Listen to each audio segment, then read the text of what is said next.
What's up, nerds? My name's Corey Bergeron. You're watching Corey Bergeron Recordings, and we're back with a brand new video. 2 weeks ago, I uploaded a video on this channel with my friend talking about how he made $81,434 on Fiverr in 2023. So I thought it would only be fair if I also made a video breaking down how much money I made in 2023 on Fiverr. So as you can tell from the title, I earned $69,538 on Fiverr in 2023. Fiverr is a substantial part of my business, but it's worth noting that I also work on projects outside of Fiverr. To be clear, I never take buyers off the Fiverr platform. That would be breaking the terms of service. But the services that I offer on Fiverr are the same services I've been offering for many years before I was a seller on Fiverr. So I have a bunch of returning clients that work through those channels as well. I really enjoy the simplicity of Fiverr, having all of the messaging and all of the orders all on one page. So let's break down my year of being a Fiverr seller in 2023. So if we take a look at the screen, we can see all of my orders. This is starting January 1st, and you can see the type of order, and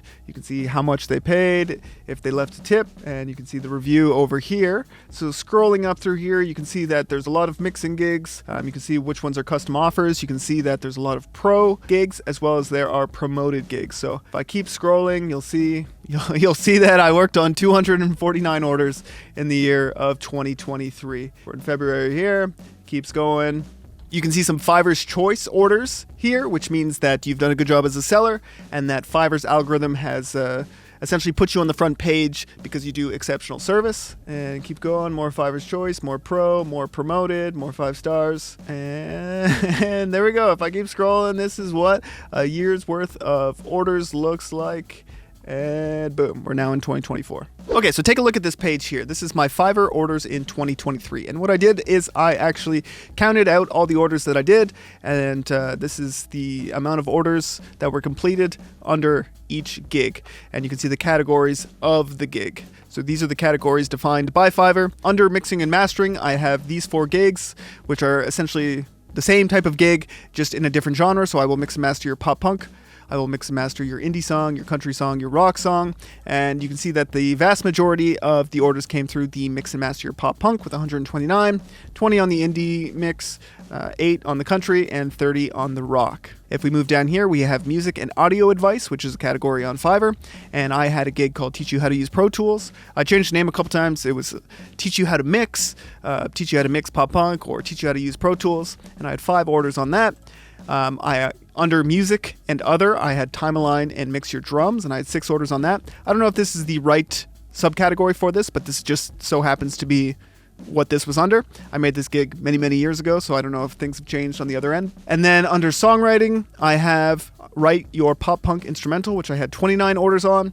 And then under session musician, I had Write and Record Pop Punk Guitars, 15 orders, write and record pop punk bass, 7 orders. So you can see a theme here. The most successful things are anything with the word pop punk, and that is one of the key words that I tried to hit on because I had it working in the pop punk mixing realm. So I thought I would double down and say, what other services can I offer to kind of exploit this category or this niche? I think that's maybe a takeaway from this is if you find success in any sort of category or any sort of, in my case, genre, aim to double down on it and just experiment with that and see what sticks. So let's break down what some of these services are. So mixing, mastering, it's pretty straightforward if you work in music, but essentially someone sends me a multi-track. My job is to mix it and then master it and give them a file that is ready for release, and I just have it all differentiated by genre. Teach You How to Use Pro Tools was a little bit open-ended, and the type of orders I received were generally people having like technical issues. They weren't able to record in their DAW, or they couldn't get their auto-tune working, or they were having some sort of license issue with another plugin. Time-A-Line and Mix Your Drums, people would reach out. Generally, they would just want the drums time-aligned, and my job was to put the drums in time. Songwriters, write your pop punk instrumental. So a lot of times people would say, hey, I have this demo here. Are you able to essentially punch it up? And it was very common for them to also track vocals after I created the instrumental. And then they would send me the vocals and I would mix it in. I would generally charge an additional add-on to have the vocals mixed in as well. And then write and record pop punk guitars, write and record pop punk bass. For the guitars, I got a lot of like hip hop clients reaching out because it's like pop punk and hip hop. Get a lot of, I guess, like the new wave of pop punk, more trap beat influenced, more 808s. and people want guitar loops that they can fit in, which is really easy to put together. You'd get the odd person that wants like what I call traditional pop punk or more of like a rock-based early 2000s sound. So my job is to essentially track the guitars, and I'll arrange them at the same time. So I'll give them double rhythms that are playing off each other, and then leads, and I'll layer it up in a way that I think fits their track best. So I think in that case, I'm providing a ton of value because I'm not just playing guitars, I'm also arranging the tracks so everything kind of fits like a puzzle piece. So I hope the clients appreciated that. And then write and record pop punk bass is very straightforward. So all of these orders combined, a total of 249 orders in the year of 2023. So let's go into a little bit more detail here. I think, like anything in life, in order to have success, you have to be willing to just experiment, throw stuff at the wall and see what sticks. That's exactly what I did with Fiverr. So what I actually ended up doing in 2023 is I actually ended up pausing a bunch of the gigs that I didn't feel like doing, or I didn't feel like they essentially were worth my time, because I was in a very fortunate position where I was getting a high volume of orders in the mixing and mastering category, which I think is my greatest strength, where I provide the most value, and it's what I enjoy doing most. So there were a few gigs that I paused, and let me break that down for you. I paused my write and record pop punk guitars and my write and record pop punk bass because they weren't getting a great deal of traction. There's a lot of competition in those categories, so you have to charge accordingly if you're going to get any sort of orders. They didn't take me a ton of time to get done, but anytime someone placed an order in these categories, it just made me kind of bummed out because it wasn't how I wanted to be spending my time. That's why I paused those gigs. I ended up pausing my Time-A-Line and Mix Your Drums gig. Truthfully, similar to the writing guitar and bass, you have to charge a competitive price. It's like a race to the bottom. There's someone out there that's willing to charge cheaper, and you get the worst types of projects. You get someone that will send you a 9-minute long song that has like 3 time signature changes, and there might be 5 tempo changes in it, and it's poorly recorded and poorly played, and they want you to make it sound like some amazing final product, and it just takes hours and hours of time to get something passable, and you just can't charge a fair price for it. It's also not very rewarding from a creative point of view, and it just feels like you're doing very laborious work. So I paused that gig. And then lastly, I paused my I will teach you how to use Pro Tools gig.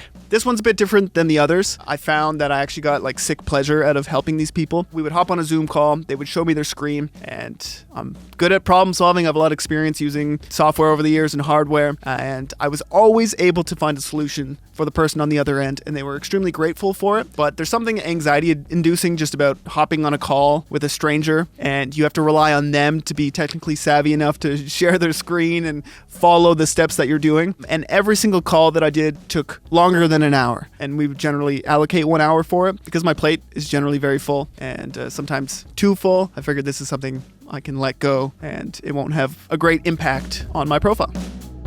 So moving on, at the start there when I was showing you all the gigs, obviously I was scrolling really fast through it, but I ended up raising my prices on most of my gigs, but mainly my mixing and mastering gigs. And I've explained this a little bit in previous videos, but I like to raise the prices when I feel like the demand is very high for a sustained period of time.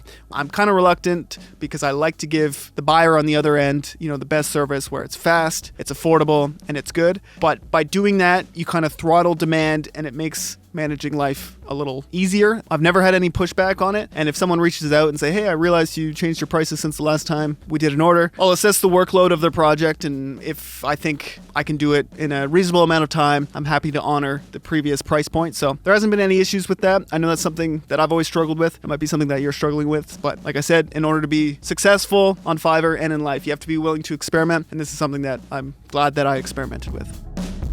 So as you saw at the start of this video, and as I've talked about in previous videos, I like to take advantage of the promoted gigs. I have essentially turned on promoted gigs on all of the gigs that are eligible, and then I just let them do their thing, and I don't pay any attention to it. I don't know if that's a good thing or a bad thing, but if we look at the lifetime of the account, I've spent 1,546 American dollars in terms of ad spend, and it has returned 23,000 in sales.